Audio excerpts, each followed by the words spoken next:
Perkenalkan, nama saya Brian Johar Ilham Alam, NPM 1901-2010-357. Di sini saya akan memaparkan materi perilaku konsumen keputusan pembelian secara online.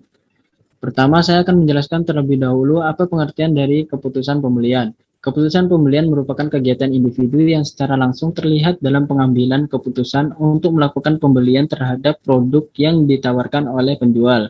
Perilaku konsumen akan menentukan proses pengambilan keputusan dalam melakukan pembelian. Secara umum, keputusan adalah pemilihan dari dua atau lebih alternatif pilihan. Dengan kata lain, untuk membuat keputusan harus terdapat alternatif pilihan. Sebaliknya, jika konsumen tidak memiliki alternatif untuk memilih, maka tidak dapat dikategorikan sebagai pengambilan keputusan. Selanjutnya ada faktor-faktor yang mempengaruhi keputusan pembelian. Ada faktor budaya, faktor sosial, faktor pribadi, dan faktor psikologi. Di faktor budaya, yang pertama ada budaya, kedua subbudaya, ketiga kelas sosial. Di faktor sosial ada kelompok, keluarga, dan peran dan status. Di faktor pribadi terdapat usia dan siklus hidup, selanjutnya pekerjaan, ketiga keadaan ekonomi, keempat gaya hidup, lima kepribadian dan konsep diri. Yang terakhir ada faktor psikologi. Yang pertama ada motivasi, kedua persepsi, ketiga pembelajaran, keempat keyakinan dan sikap. Selanjutnya kita bisa lihat tahap-tahap proses pengambilan keputusan pembelian. Pengenalan masalah merupakan tahap pertama proses keputusan pembelian, di mana konsumen menyadari suatu masalah atau kebutuhan. Tahap selanjutnya pencarian informasi merupakan tahap proses keputusan pembelian, di mana konsumen ingin mencari informasi lebih banyak. Ketiga, evaluasi alternatif merupakan tahap proses keputusan pembelian, di mana konsumen menggunakan informasi untuk mengevaluasi merek alternatif dalam sekelompok pilihan. Keempat, keputusan pembelian merupakan keputusan pembelian tentang merek mana yang paling disukai. Tetapi dua faktor bisa berada antara niat pembelian dan keputusan pembelian. Tahap terakhir, yaitu perilaku pasca pembelian, merupakan tahap proses keputusan pembeli di mana konsumen mengambil tindakan selanjutnya setelah pembelian, berdasarkan kepuasan atau ketidakpuasan mereka. Selanjutnya terdapat tingkat pengambilan keputusan. Yang pertama, pengambilan keputusan diperluas ketika konsumen belum memiliki kriteria untuk mengevaluasi kategori produk atau merek yang memenuhi kategori tertentu, atau banyaknya merek yang harus dipertimbangkan terlalu banyak. Usaha pengambilan keputusan tersebut dikategorikan sebagai pengambilan keputusan diperluas. Pada tingkat pengambilan keputusan diperluas, konsumen memerlukan informasi yang banyak untuk menentukan kriteria guna mengambil keputusan.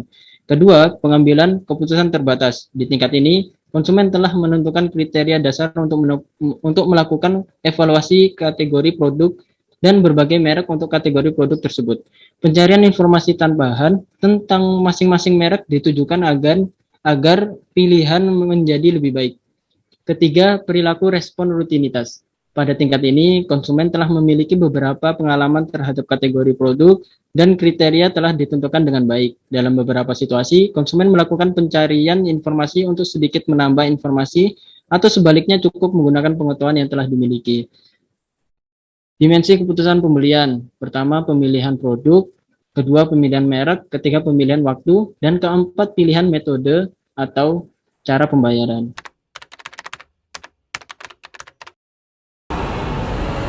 Menurut saya, di kondisi pandemi seperti ini akan lebih efektif jika saya berbelanja secara online.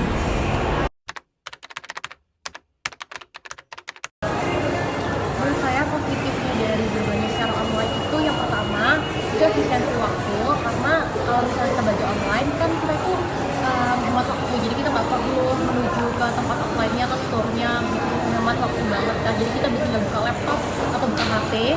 Terus yang kedua tentunya harganya bersaing banget ya, karena kita udah tahu banget ya kalau misalnya berbelanja online tuh harganya jauh lebih miring daripada kita belanja di store-nya secara langsung. Dan yang ketiga tentu pilihannya yang banyak dan juga beragam. Kalau kita berkunjung ke salah satu toko gitu kan biasanya iklannya kayak misalnya toko kerudung itu yang ada ya udah cuma kerudung doang kan. Nah kalau di online kita bisa nyari dari mulai baju, dari mulai atasan, bawahan, bahkan sampai sepatu, bahkan aksesoris itu semuanya lengkap. Jadi menurut saya tiga hal itu sih yang paling utama yang mempengaruhi kenapa saya memilih berbelanja secara online. Faktor yang mempengaruhi keputusan pembelian secara online.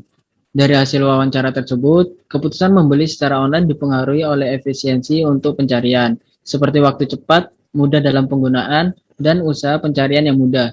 Kedua, value, seperti harga yang bersaing dan kualitas yang baik. Dan ketiga, ada interaksi, seperti informasi, keamanan, dan navigasi. Nah, di sini ada keuntungan dan kelemahan dari pembelian secara online. Keuntungan, pembeli tidak perlu mengunjungi tempat. Pemilihan barang juga bisa dilakukan dari rumah atau kantor.